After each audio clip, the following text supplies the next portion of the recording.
आज की इस रील में हम किसी भी ग्राफ का स्लोप बताना सीखेंगे। तो आपके सामने एक वाई एक्सिस और एक्स एक्सिस प्लॉट करके रखा हूँ और एक ग्राफ भी प्लॉट करके रखा हूँ। ब्लू कलर से ग्राफ है।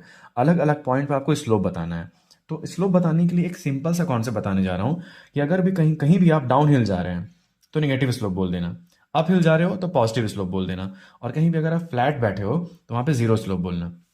जैसे एकदम ए पॉइंट को अगर मैं मानूं तो एक तरह से मेरे को फ्लैट दिख रहा है। यहाँ पर अगर मैं टेंजेंट ड्रॉ करूंगा तो एक फ्लैट पॉइंट बन रहा है। तो यहाँ का स्लोप क्या है? उस पर्टिकुलर पॉइंट का स्लोप जीरो है।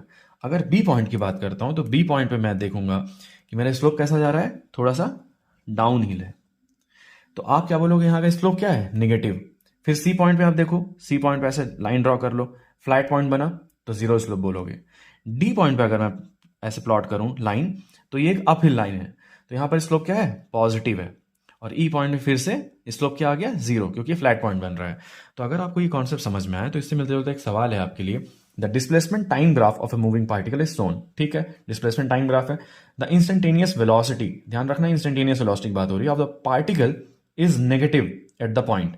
आपके सामने कुछ पॉइंट्स रखे हैं, किस पॉइंट पे इंस्टेंटेनियस वेलोसिटी नेगेटिव है? इंस्टेंटेनियस वेलोसिटी यानी स्लोप की बात कर रहा है। तो आप बताइए कमेंट्स में इसका आंसर क्या है, और ऐसे कॉन्सेप्ट्स के लिए फॉलो कर लो। That's all.